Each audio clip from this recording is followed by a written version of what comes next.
Good morning, नमस्ते। कैसे हैं आप लोग? उम्मीद है कि काफ़ी अच्छे होंगे और काफ़ी अच्छे से पढ़ाई भी कर रहे होंगे। उत्तर गुप्त काल शुरू किए थे कल। उसमें पुष्यभूति शुंग वंश के बारे में, हर्षवर्धन के बारे में पढ़े थे। अब क्या है, उसी सिलसिला को आगे बढ़ाते हुए हम पाल डायनेस्टी में जाएंगे। पाल वंश उत्तर, और ये उत्तर भारत का वंश है। सारा जो वंश पढ़ रहे हैं अभी उत्तर गुप्त काल में, उत्तर भारत के जितने भी वंश हैं उसके बारे में। उसमें शुंग वंश पढ़े, अब पाल वंश के बारे में पढ़ेंगे। धीरे धीरे करके सारे वंश के बारे में जानेंगे। इसमें देखिए क्या है, इसमें पाल साम्राज्य। देखिए इसके संस्थापक, ये कहाँ का किस रीजन में आता है? बंगाल में। और इसके संस्थापक कौन थे? गोपाल। और ये बहुत बौद्ध धर्म के क्या थे? प्रवर्तक थे। औदंतपुरी में एक मठ का निर्माण करवाया था। धर्मपाल, इसके अगले शासक कौन थे? गोपाल जो थे फाउंडर थे। और अगले शासक कौन थे? धर्मपाल। अगला शासक कौन था? धर्मपाल। और ये क्या है, विक्रमशिला विश्वविद्यालय का स्थापना किसके द्वारा कराया गया था? तो धर्मपाल के द्वारा करवाया गया था। और धर्मपाल के समय में ही त्रिपक्षीय संघर्ष हुआ। कौन कौन सा देखते हैं? पाल, प्रतिहार और राष्ट्रकूट के शासकों के बीच क्या हुआ था? त्रिपक्षीय, तीन लोगों के बीच, तीन साम्राज्य के बीच युद्ध हुआ। उसी को क्या बोलते हैं? त्रिपक्षीय युद्ध। उसमें कौन कौन से थे? पाल, प्रतिहार और राष्ट्रकूट के शासक थे, सारे थे एक साथ। अब क्या है, धर्मपाल जो थे कन्नौज के राजा, किसको? चक्रायुद्ध को। चक्रायुद्ध जो थे कन्नौज के राजा, उसको क्या कर दिए? हरा के, और उसको अपने संरक्षण में ले लिए। और फिर क्या किए? उसको फिर वापस कन्नौज की गद्दी पर क्या कर दिए? बैठा दिए। कहने का मतलब क्या है, धर्मपाल क्या किए थे कि कन्नौज के जो राजा थे ना, चक्रायुद्ध, उसको हरा दिए, फिर उसको अपने संरक्षण में ले लिए। और फिर क्या किए? फिर उसको वहां गद्दी पर बैठा दिए। क्लियर? अब आगे देखते हैं इसको, ये कौन कौन सा उपाधि लिए? तो उत्तरापथ स्वामी और परम सौगात। धर्मपाल कौन कौन सा उपाधि लिए? उत्तरापथ स्वामी, उत्तर पथ का स्वामी, और परम सौगात। ये दोनों उपाधि कौन लिए? धर्मपाल। और विक्रमशिला विश्वविद्यालय की स्थापना किसने की? बताइए। धर्मपाल के द्वारा। कोई दिक्कत नहीं है। अब आगे देखते हैं, आगे क्या है। इस वंश के अगले शासक कौन थे? देवपाल। पाल वंश के अगले शासक कौन थे? देवपाल। अब क्या है, मुंगेर को अपनी राजधानी बनाने वाला शासक कौन था? देवपाल। और ये क्या है, और ये उड़ीसा और असम के कुछ क्षेत्रों तक को जीत लिया था। मतलब समझ रहे ना, इनका साम्राज्य उड़ीसा और असम तक फैला हुआ था। किसका? पाल साम्राज्य में जो कुमार देवपाल थे उनका। अब देखिए आगे क्या है, ये क्या है, और उसके बाद क्या है, अरबी यात्री सुलेमान इनके दरबार में आए थे। देवपाल के दरबार में कौन आए? अरबी यात्री सुलेमान। और देवपाल के मृत्यु के बाद क्या है, ये शासन कमजोर पड़ गया। बंगाल और बिहार के कुछ इलाके तक ही सीमित रह गया। मतलब क्या, अंतिम शासक जो थे, प्रमुख शासक कौन थे? देवपाल। उनके बाद क्या हुआ, इस साम्राज्य का विखंडन हो गया। ये साम्राज्य धीरे धीरे क्या हो गया? टूट गया। मतलब क्या, पाल वंश के संस्थापक धर्मपाल, उसके बाद कौन थे? देवपाल। उसके बाद क्या, गोपाल। गोपाल के बाद धर्मपाल, उसके बाद देवपाल, और उसके बाद धीरे धीरे क्या हुआ, ये साम्राज्य विखंडित हो गया, टूट गया। क्लियर? और बिहार और बंगाल के कुछ भाग तक ही ये सीमित रहा। अब देखिए क्या है, महिपाल प्रथम, पाल वंश का चौथा संस्थापक। मतलब समझ रहे हैं ना, चौथा संस्थापक। राजेंद्र क्या है, राजेंद्र चोल जो थे, चोल साम्राज्य के क्या किए, ये आक्रमण कर दिए। किस साम्राज्य पर? तो पाल साम्राज्य पर। और जब आक्रमण किए तो क्या हुआ, ये हार गए। कौन? महिपाल प्रथम। क्या हो गया? हार गए। और क्या है, ये क्या थे? पाल वंश के अंतिम शक्तिशाली शासक कौन थे? महिपाल प्रथम।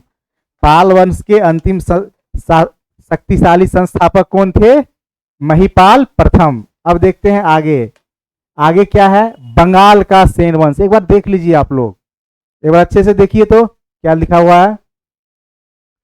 इसके संस्थापक सामंत सेन थे।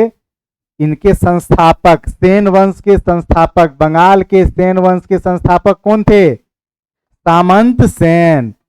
सामंत सेन, और इसका उत्तराधिकारी कौन था? विजय सेन। विजय सेन। और इस वंश का सेन वंश का सबसे प्रतापी शासक कौन? विजय सेन। कौन था? विजय सेन। और ये क्या है?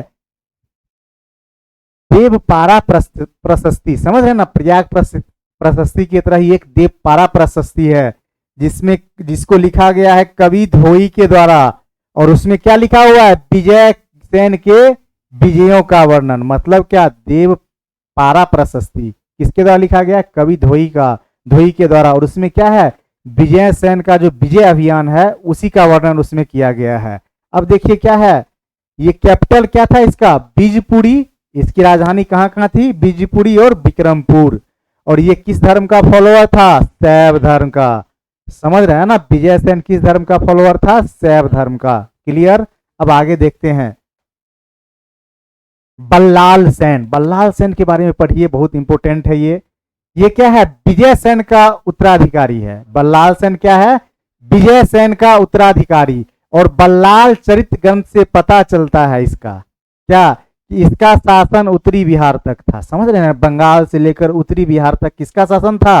बल्लाल सेन का। और किससे पता चलता है? बल्लाल चरित नामक एक ग्रंथ से पता चलता है। अब क्या है? दान सागर और क्या है? अद्भुत सागर, दोनों ग्रंथ की रचना किसके द्वारा किया गया? बल्लाल सेन के द्वारा। देख लीजिए, दान सागर और अद्भुत सागर दोनों ग्रंथ की रचना किसके द्वारा की गई है? बल्लाल सेन के द्वारा। अब देखिए क्या है, ये उपाधि क्या क्या लिए? परम भट्टारक, महाराजाधिराज, गोंडेश्वर। समझ रहे हैं ना, बल्लाल सेन किस किस चीज का उपाधि लिया? परम भट्टारक, महाराजाधिराज और गोंडेश्वर। ठीक है। और ये किस धर्म के अनुयायी थे? तो शैव धर्म के। किस धर्म के अनुयायी थे? शैव धर्म के अनुयायी थे। क्लियर? अब देखिए आगे क्या है, लक्ष्मण सेन। बल्लाल सेन के बाद कौन शासक आए? लक्ष्मण सेन। ये लखनऊती को अपनी राजधानी बनाया। ठीक है। और ये क्या है, ये क्या किए थे? लक्ष्मण सेन के द्वारा क्या किया गया? गढ़वाल के शासक जो थे जयचंद, उसको पराजित कर दिया गया था। सेन वंश के जो लक्ष्मण सेन थे उसके द्वारा क्या किया गया? गढ़वाल वंश के शासक जयचंद था, उसको क्या कर दिए? पराजित कर दिए। मतलब क्या? हरा दिए। क्लियर? कोई दिक्कत तो नहीं है ना, आसानी से समझना है, धीरे धीरे करके समझना, ये सब चीज धीरे धीरे। और आप लोग टेलीग्राम जरूर ज्वाइन कीजिए, वहां से ये सारे पीडीएफ आपको मिल जाएंगे, तो पढ़ने में और आसानी होगा। अब देखिए क्या है, इसके बाद क्या है? बख्तियार खिलजी। समझ रहे हैं ना, बख्तियार खिलजी आतंक मचाए हुए था उस जमाने में। क्या किया? जब बख्तियार खिलजी क्या किए? लखनऊती पर क्या कर दिए? अटैक कर दिए। और लखनऊती को क्या कर दिया? कर दिया गया, इनके द्वारा नष्ट कर दिया गया। कोई दिक्कत नहीं है। अब लक्ष्मण सेन के दरबार में गीत गोविंद के लेखक जयदेव रहते थे। फिर भी आई पॉइंट क्या है? गीत गोविंद के लेखक जो थे क्या? जयदेव। किसके दरबार में रहते थे? तो लक्ष्मण सेन के दरबार में। किसके दरबार में? लक्ष्मण सेन के। और ये क्या है? वैष्णव धर्म के फॉलोअर थे। लक्ष्मण सेन किस धर्म के फॉलोअर थे? वैष्णव धर्म के। और इनको उपाधि किस चीज का मिला? परम भागवत। परम भागवत। क्लियर? समझ रहे ना, हर एक राजा अपना अपना उत्तराधिकारी लेगा, क्या उपाधि लेगा। लेकिन क्या होगा, अब जब संविधान बन गया है तो उपाधि का क्या कर दिया गया है? अंत कर दिया गया है। किस अनुच्छेद के तहत? 18 के तहत। क्लियर? पॉलिटी में पढ़ेंगे इसको अच्छा से। गुर्जर प्रतिहार, समझ रहे हैं ना, गुर्जर प्रतिहार वंश के बारे में पढ़ना है। ये देखिए क्या है, इसका उत्पत्ति गुजरात और साउथ वेस्ट राजस्थान लिखा हुआ है। GJ मतलब गुजरात, SW मतलब साउथ वेस्ट राजस्थान। देखते हैं किस इलाके में होगा। गुजरात और क्या है?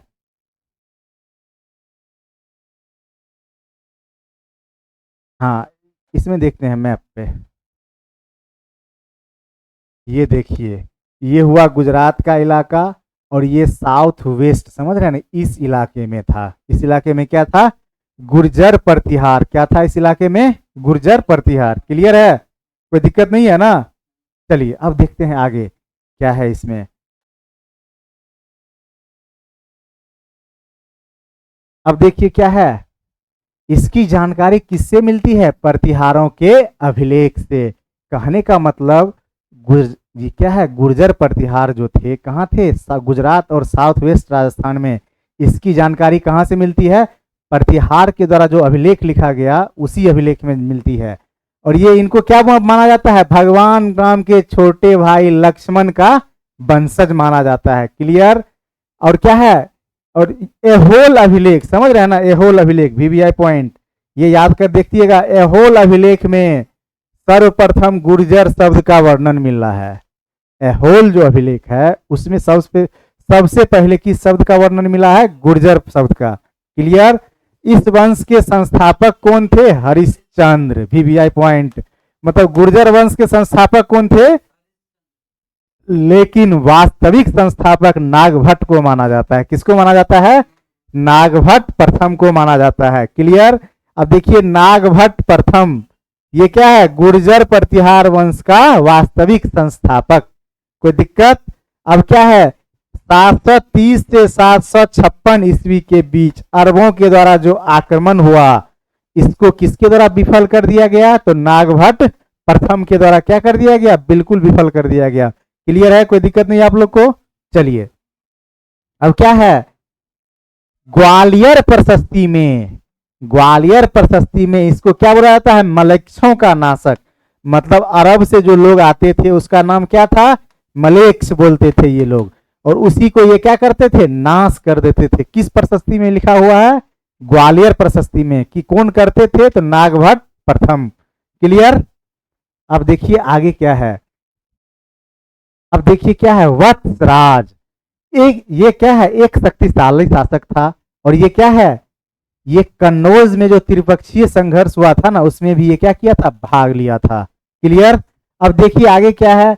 इसने पाल शासक धर्मपाल को भी हराया और लेकिन स्वयं को क्या किया? राष्ट्रकूट शासक ध्रुव से हार गया। बात समझ रहे हैं ना? पाल शासक किसको ही हरा दिए? धर्मपाल को। लेकिन राष्ट्रकूट शासक ध्रुवसेन से क्या हो गया? ये हार गए। कोई दिक्कत नहीं है। अब देखिए क्या है? अब इसका क्या है? कन्नौज पर क्या है? कब किया था? 800 से 833 ईस्वी तक ये शासन किया था। और क्या है? कन्नौज पर अधिकार कर लिए। उसके बाद क्या किए? ये प्रतिहार साम्राज्य की राजधानी उसको बना दिया। कन्नौज को किसकी राजधानी बनाए? प्रतिहार साम्राज्य की राजधानी बना दिया। क्लियर? अब देखिए आगे क्या है? मिहिर भोज प्रथम इस वंश का सबसे प्रतापी शासक। और ये राजधानी कहां बनाया इसने? कन्नौज। और ये किस धर्म का अनुयायी था? वैष्णव धर्म का अनुयायी था। ग्वालियर प्रशस्ति अभिषेक में मिहिर भोज की उपलब्धियों का क्या है? वर्णन है। क्लियर? अब देखिए मिहिर भोज को पाल शासक देवपाल और राष्ट्रकूट शासक ध्रुव ने पराजित कर दिया। किसने किसने पराजित किया? पाल शासक देवपाल और क्या है? राष्ट्रकूट शासक ध्रुव ने पराजित कर दिया। और ये क्या है? आदि वराह। और क्या है? ये उपाधि लिया किसका? आदि वराह का। कौन उपाधि लिया था? तो मिहिर भोज प्रथम। कोई दिक्कत नहीं है। अब इसके बाद क्या है? महेंद्र पाल प्रथम। और इसका शासन कितने दिन का था? 885 से 910। और इसके बाद ये क्या किए थे? राष्ट्रकूट शासक इंद्र तृतीय को क्या कर दिए? ये बताइए, हरा दिए। और महेंद्र पाल के राज दरबार में क्या थे? प्रमुख कवि और विद्वान कौन रहते थे? राजशेखर रहते थे। कौन सा? अब ये देखिए कर्पूर मंजरी, हरविलास किसके द्वारा लिखा गया है? तो राजशेखर के द्वारा। मिहिर भोज के दरबार में कौन रहते थे? राजशेखर। और उसके द्वारा कौन कौन सा लिखा गया है बुक? कर्पूर मंजरी और हरविलास। क्लियर? अब देखिए ऐसे ही धीरे धीरे करके आगे के भी शासक, अभी गुर्जर प्रतिहार पर है, बाकी भी शासक होगा जो आगे आएंगे उनके बारे में क्या है? जानना है। अब देखिए क्या है? महिपाल प्रथम इसके शासन काल में बगदाद के जो निवासी थे कौन? अल मसूरी वो क्या आए थे। और क्या है? महिपाल के बाद क्या हुआ? ये वंश क्या हो गया? कमजोर हो गया। और धीरे धीरे क्या हो गया? ये वंश समाप्त हो गया। और इस वंश का अंतिम शासक कौन? यशपाल। इस वंश का अंतिम शासक कौन था? यशपाल था। और इसके समय में क्या है? गढ़वालों ने कन्नौज पर वापस अधिकार कर लिया और गुर्जर प्रतिहार वंश क्या हो गया यहां से? क्लियर? ये वंश को हम लोग क्या कर दिए? खत्म कर दिए। कौन कौन वंश खत्म किए हैं अभी बताइए? गुर्जर प्रतिहार और पाल वंश। अब क्या है, कन्नौज का गहरवाल वंश पढ़ते हैं। अब देखिए क्या है, इसके संस्थापक क्या थे, चंद्रदेव। और दिल्ली के जो तोमर थे उनके द्वारा भी इनकी अधीनता स्वीकार कर ली गई। मतलब क्या, गहरवाल की अधीनता कौन स्वीकार कर लिया, तोमर। कौन, कहाँ के, दिल्ली के। और इसके संस्थापक कौन थे, चंद्रदेव। और ये क्या था, और इनकी उपाधि क्या है, महाराजा धीराज। ये किसकी उपाधि लिए, महाराजा धीराज। और इस वंश के अगले शासक कौन, गोविंद चंद्र। और क्या है, ये गहरवाल वंश का सबसे क्या था, शक्तिशाली शासक था। और ये क्या है, लक्ष्मीधर गोविंद जो थे, और इसके क्या है, एक मंत्री थे। और उसके बाद क्या हुआ, इन्होंने कृतकल्प तरु नामक बुक लिखी। और क्या है, तत्काल, ये बुक जो है तत्कालीन नीति, राजनीति, समाज, संस्कृति का वर्णन किया गया है। और गोविंद चंद्र जो इस वंश का शासक था, वो क्या है, लक्ष्मीधर गोविंद चंद्र इसका नाम था। क्या है, स्वयं बहुत बड़ा विद्वान था। और ये क्या है, इनको कौन कौन सा उपाधि मिला, विविध विद्या विचार वाचस्पति का उपाधि। समझ रहे हैं ना, आज के डेट में इतना बड़ा नाम बोलना संभव है, विविध विद्या विचार वाचस्पति। कितना बड़ा उपाधि ये लिए थे, कौन लिए थे, लक्ष्मीधर गोविंद चंद्र। विविध विद्या विचार वाचस्पति, क्या होगा, विविध विद्या विचार वाचस्पति। क्लियर। अब देखिए आगे क्या है, जयचंद। नाम समझ सुने होइएगा आप लोग। कौन सा लड़ाई हुआ था इनके साथ, बताइए, चंदावर का युद्ध। को किसके किसके बीच हुआ था, मोहम्मद गोरी और जयचंद के बीच। इसको राजा जयचंद के नाम से भी क्या करते हैं हम लोग, जानते हैं। और ये 1194 में जो चंदावर का लड़ाई हुआ था, उसी लड़ाई में क्या हो गया, ये हार गया। क्या हो गया, हार गया। और इनके दरबार में प्रसिद्ध कवि श्रीहर्ष रहते थे, भिवियाय। जयचंद्र के दरबार में कौन कवि रहते थे, श्रीहर्ष। और वो जो बुक लिखे थे, उसी बुक का नाम क्या है, नैषेध चरित। इनका नाम क्या है उस बुक का, नैषेध चरित। क्लियर, नैषेध चरित। क्लियर। अब देखिए कौन कौन सा वंश पढ़े हैं, बताइए, कौन कौन सा वंश पढ़े अभी, पाल, गुर्जर प्रतिहार और गहरवाल। अब आगे के जो वंशज होंगे उत्तर भारत में, उसको आगे पढ़ेंगे। देखते हैं क्या है। अब क्वेश्चन आ गया, ये सारे क्वेश्चन आप लोग देखते जाइए। क्या है, एक ही कवर में 3 मानव कंकाल कहां से निकलते हैं। अब दूसरा क्या है, कृष्णदेव राय ने किस नगर की स्थापना की, ये भी बताना है आपको। अगला क्वेश्चन क्या है, पश्चिम भारत के डीके कर्वे का नाम किस संदर्भ में आता है, ये भी बताना है आपको। अगला क्या है, सूची ए को सूची बी से सुमेलित करना है, ये भी बनाना है। अब देखिए आगे क्या है, कि ऋग्वैदिक काल के प्रारंभ में निम्नलिखित में से किस महत्वपूर्ण मूल्यवान समझा जाता था। मतलब किसे, ऋग्वैदिक काल में किस चीज को सबसे इंपॉर्टेंट समझा जाता था, गाय गौ माता को। क्लियर है। अब देखिए क्या करना है आपको, कंटिन्यू करना है पढ़ाई। धीरे धीरे फिर उत्तर भारत का जब खत्म होगा लेटर गुप्ता पीरियड में सारे वंश, फिर दक्षिण भारत में आएंगे। अब क्या करना है आप लोग को, लाइक करना है, शेयर भी करना है और सब्सक्राइब भी करना है। जितना कर सकते हैं, बाकी टाइम पढ़ाई पे लगाइए और मेहनत के साथ पढ़िए और अच्छा कीजिए। सबके आप अच्छा कीजिएगा, सबका अच्छा होगा, भला होगा, हम लोग का भी, कि खुशी होगा कि आप लोग अच्छे से पढ़ रहे हैं। चलिए मिलते हैं नेक्स्ट क्लास में आप लोग से। Thank you.